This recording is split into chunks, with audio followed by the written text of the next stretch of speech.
Okay, guys, we're going to talk about something today that's going to upset people. If you don't know me, hi, I'm Nicole. Nice to have you. Welcome. Um, I am a marriage, relationship um, advisor and intimacy coach.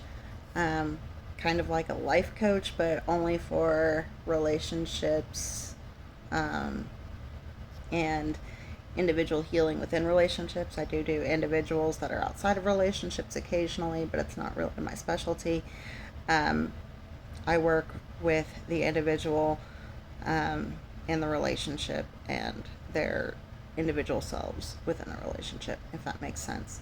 Um, and create action plans with my clients to help them better act and react within their daily lives and relationships. So, today I am talking about something that I've seen quite a lot recently, and it is the stay at home parent versus the working parent, and what should be expected of the working parent when they get home. Should they be expected to just dive right in and help with the kids immediately and so that the stay at home parent can kind of take a break and back off and go do what they need to do? Or should they be able to have some time to unwind and decompress and come down for them from their day and be able to switch modes from that work mode into that family mode?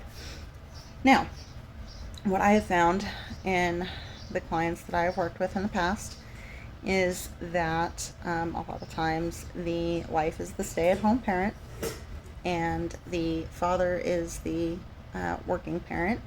And for a lot of my clients, they're blue collar. So the husband will have a very physically and mentally and emotionally demanding job, construction, oil fields, um, electrical, plumbing. My husband is lawn maintenance. So very physically demanding work. And most of my clients now have children that are school age.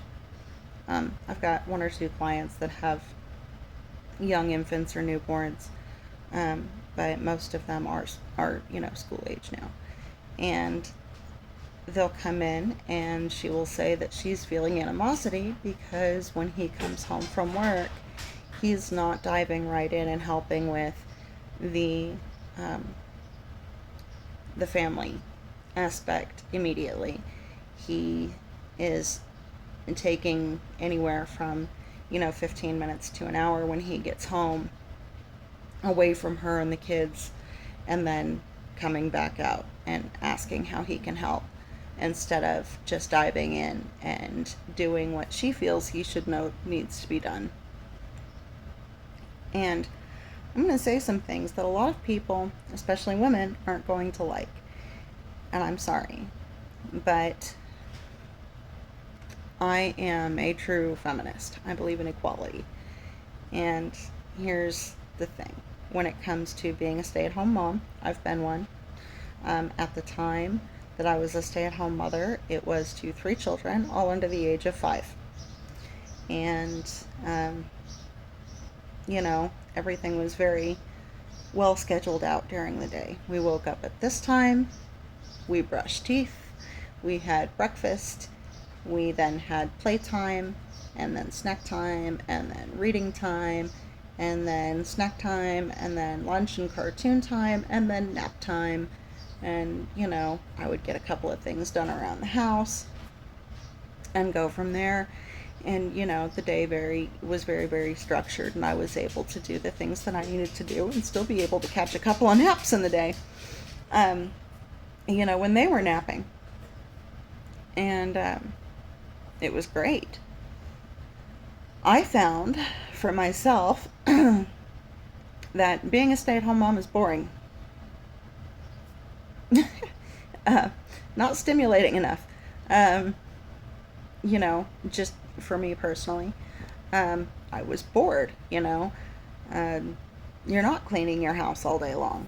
You're wiping down the tables and putting dishes in the dishwasher and then running the vacuum and, doing a load of laundry. And, the whole thing takes maybe between 2 and 3 hours. And it's not, a solid 3 hour run through. It's here and it's there. And, the rest of the day is playing with the kids and, having fun. If I needed a moment to just kind of step away, I would do it during snack time. While they were occupied with, a little 15-minute cartoon or something, I would step away while they were eating their snack and take a breather and go back to it. I was able to take those breaks because I had made sure that I had structured my day that way. And because I knew what I needed, right? I knew what my mental health needs were. And I knew what I needed to be able to remain mentally and emotionally healthy while being a stay-at-home mom. I was even able to get a lot of, artistic projects done, sewing and stuff like that. And, when my husband would come home, because he worked a very physically demanding job, he would take, about an hour, depending on the day, sometimes an hour and a half, and he would just unwind and breathe. Because that's what he needed. Because you can't just switch immediately from work to family mode.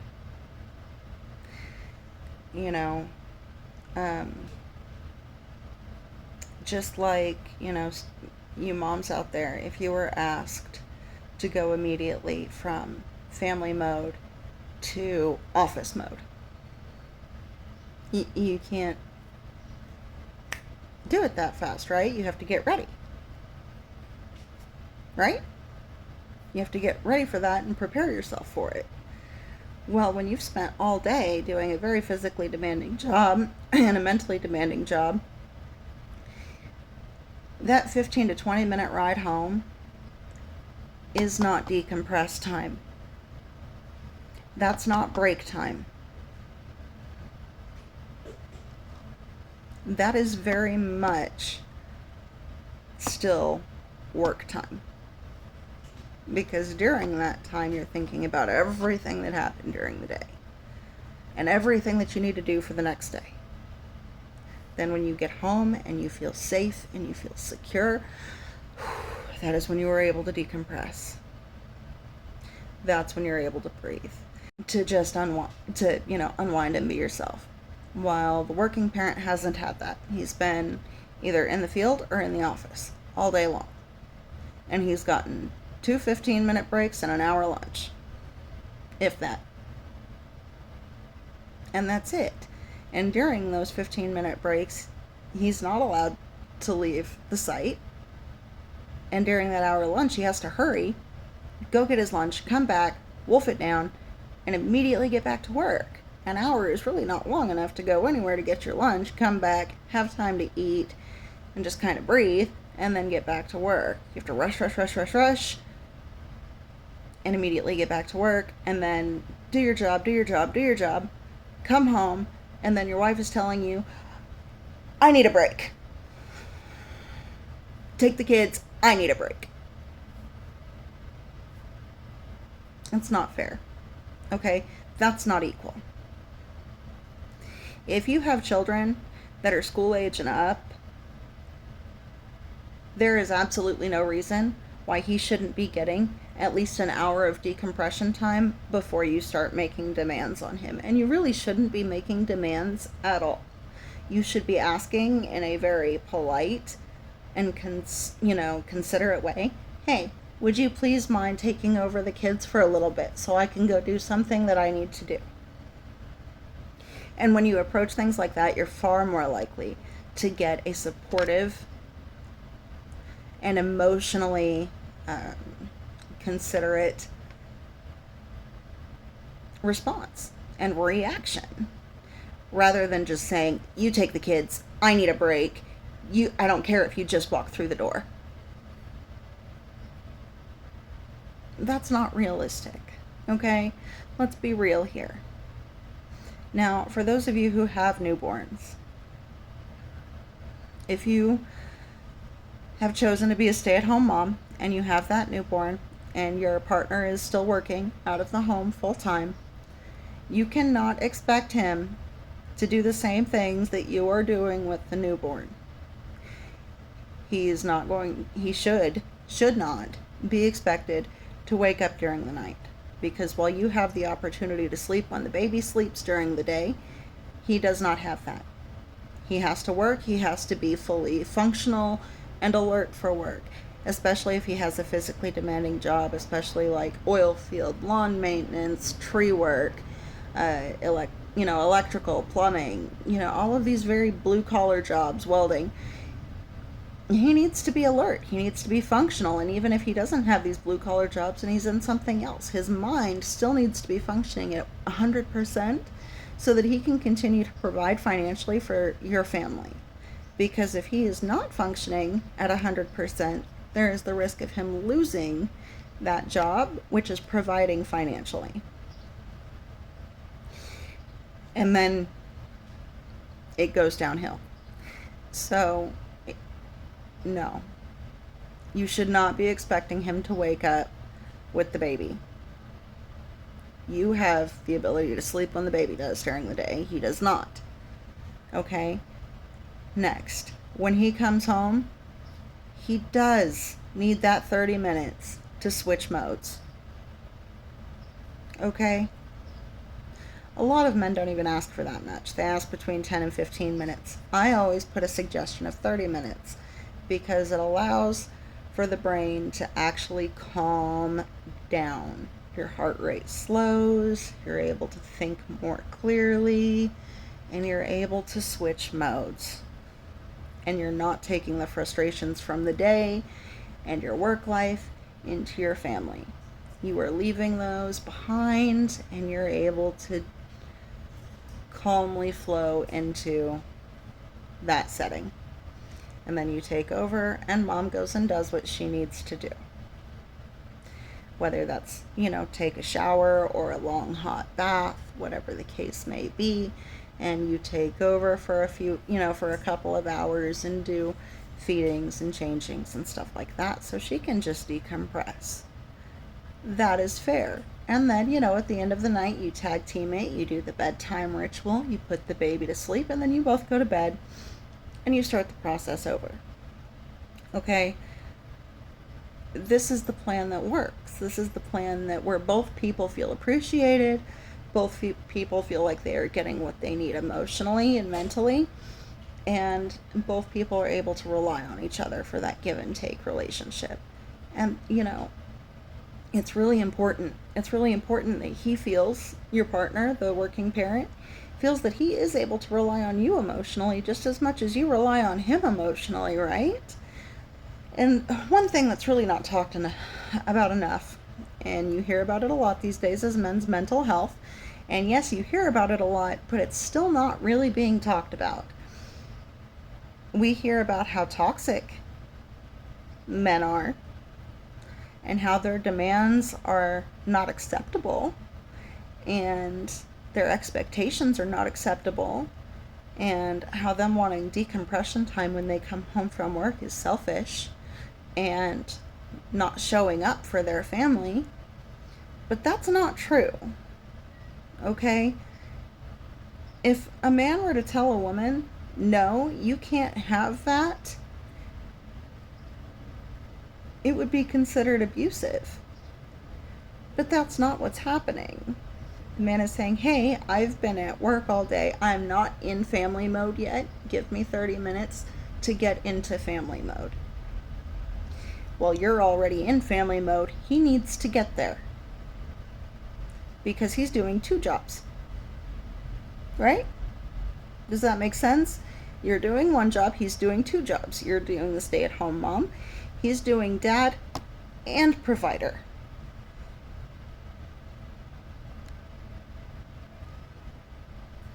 So there has to be that emotional give and take. You have to be willing to support him emotionally. There is a reason that men have a higher rate of self harm. There is a reason for these things. There is a reason that men feel like they have to be tough and strong, and that they're not allowed to talk about their feelings, and that they're not allowed to cry, and that they're not allowed to show any of that. Because when they do, we tell them they're being selfish. When they come to us and they say, I need this time to decompress, we tell them, no, that's not acceptable. You're not being a good father. How is that supportive? How is that acceptable? So when these partners come to me and they bring this issue in particular, the action plan really does center around, okay, what do you do for a living? Is it physically demanding? Is it mentally demanding? Is it emotionally demanding? Is it all of the above? And, you know, when you get home, how long does it typically take you to feel comfortable and safe and calm?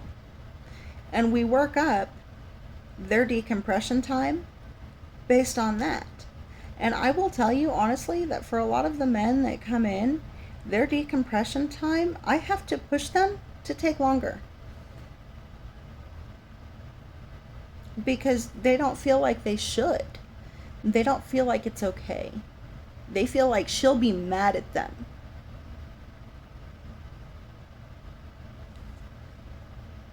For taking time for their mental health, for their self-care.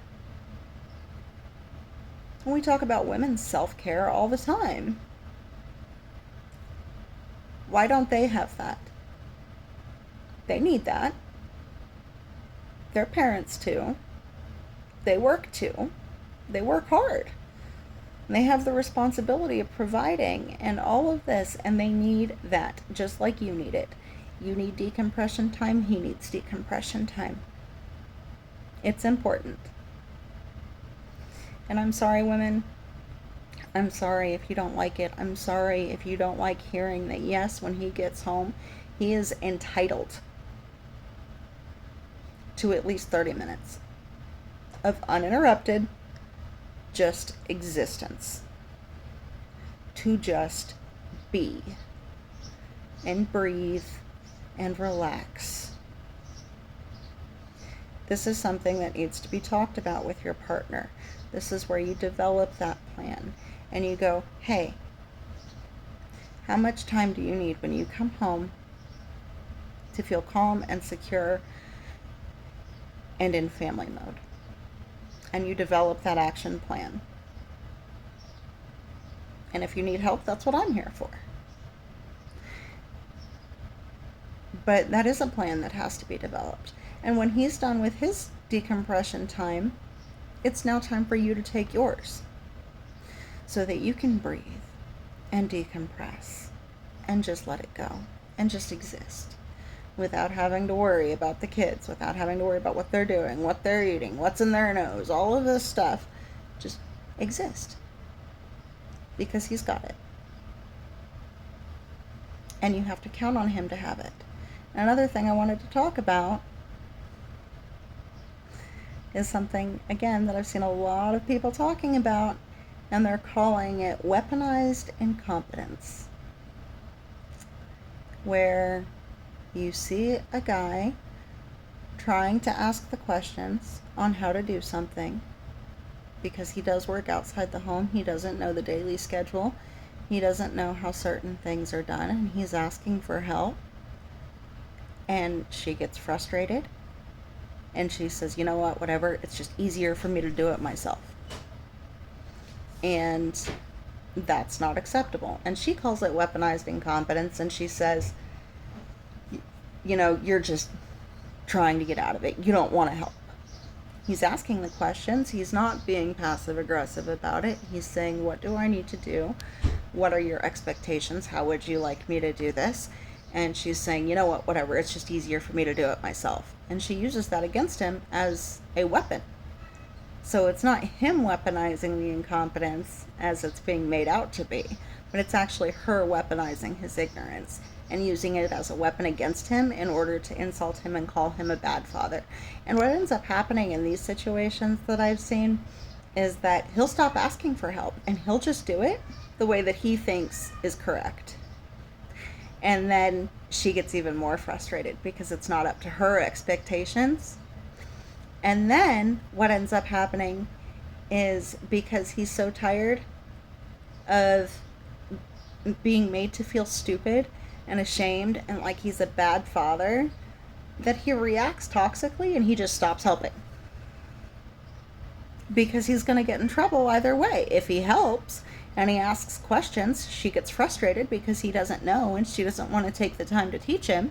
If he doesn't ask for help and he just does it, then she gets upset because he doesn't do it the way she wants him to. And he didn't ask. And then he just stops helping and she gets more frustrated because now he's not showing up. And now she's a married single mom. And I see this happening in a lot of relationships, especially now.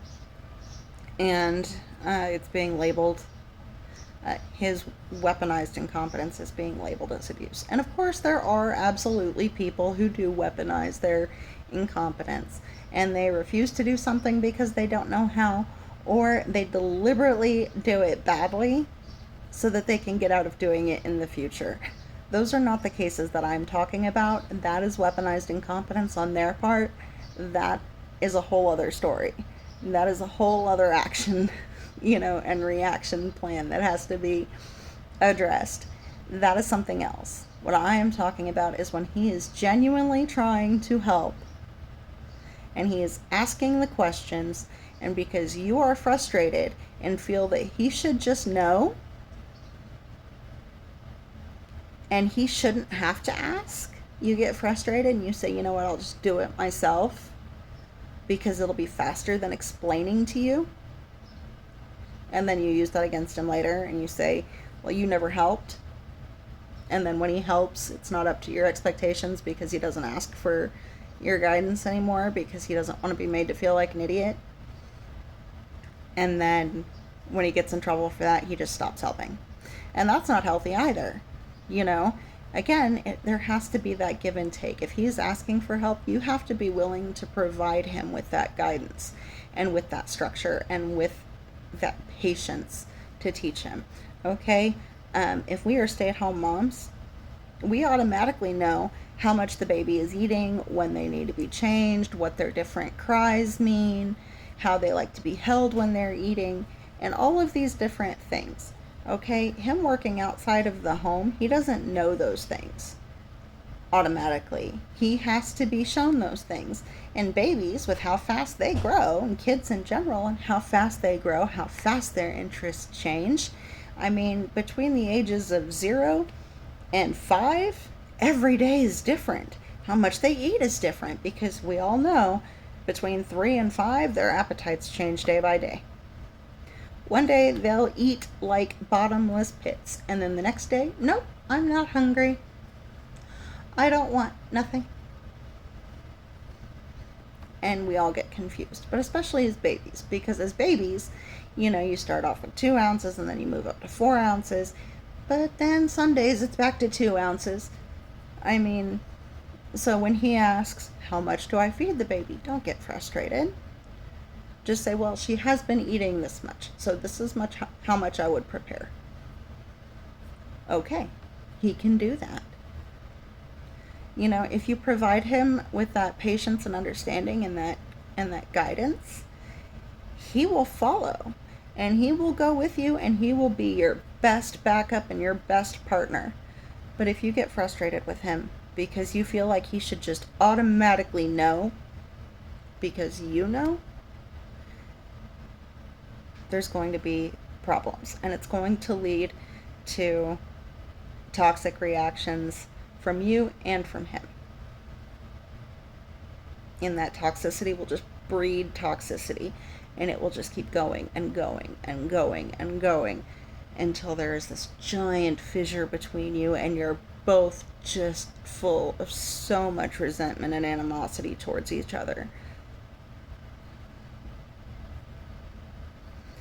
So it's important to remember that while, yes, it may be frustrating that they don't know what we know, or that we feel that they should have been paying more attention and now they're asking questions and we feel like they shouldn't, but they're asking, which is showing that they do care, they do want to learn, they do want to help, they do want to be involved.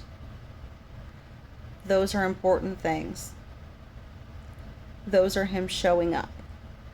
Those are him being a father and being there. If he didn't care, he wouldn't ask, right?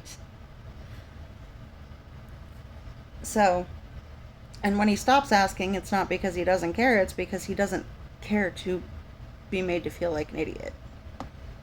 Because he didn't know what you wanted.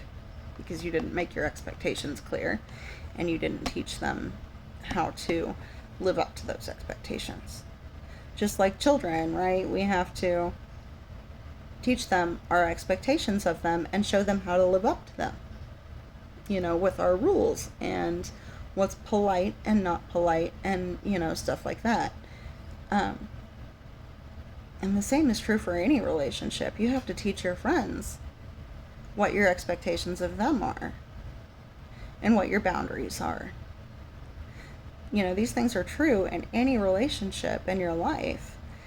And when you're working with the father of your child, you should be more than willing, if they are asking the questions, to patiently helping them understand and get through it. Because just like you're adjusting, they are adjusting.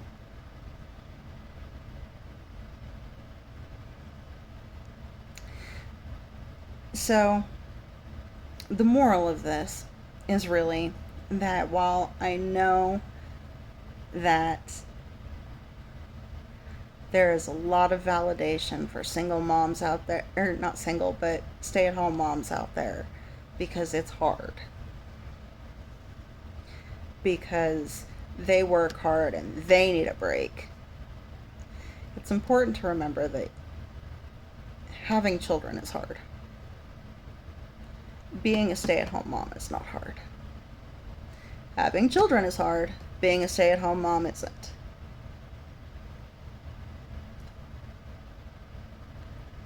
And you can hate me, and I'm sorry. This is just from my experience. Being a stay-at-home mom was easy. It was so easy, it was boring.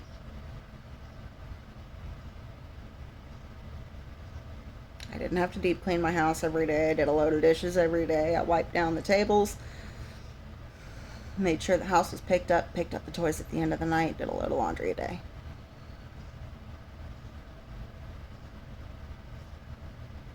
And, kept the kids happy and alive. I mean, it's being a stay-at-home mom isn't hard. And I know I'm going to get hate for that. I know I am. If it is hard for you, I would suggest evaluating why it's hard. Is it because your kids are fighting? Is it because they're misbehaving? Is it because you're not scheduled? Why is it hard for you? Is it emotionally? Is it mentally? Why is it hard for you? And then developing a plan and a schedule based on what you find difficult, which will make it easier. So, for those of you who I have offended, I am sorry. I stand by both parents.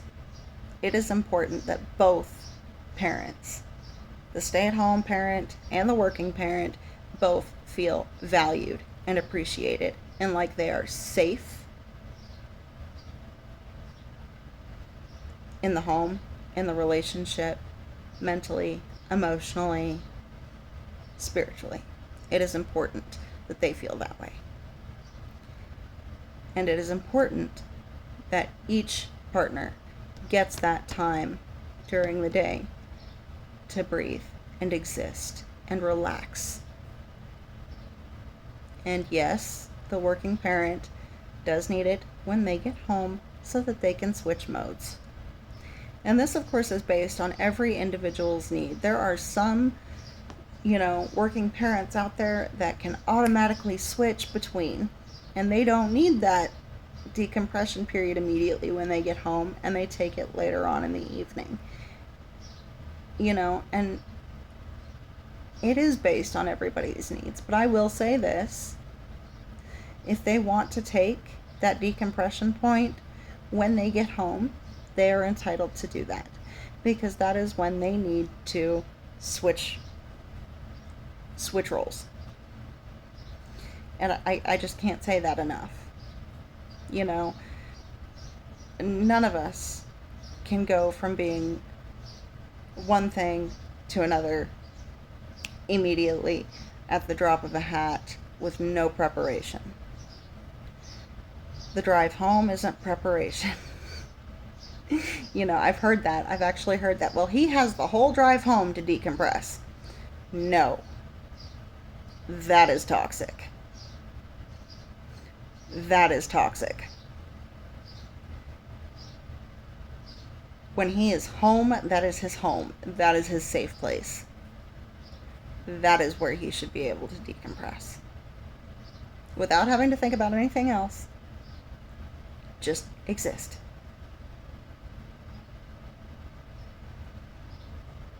I mean, if that were the case, then, he should be able to tell you, well, when the kids are down for a nap, that's your time to decompress.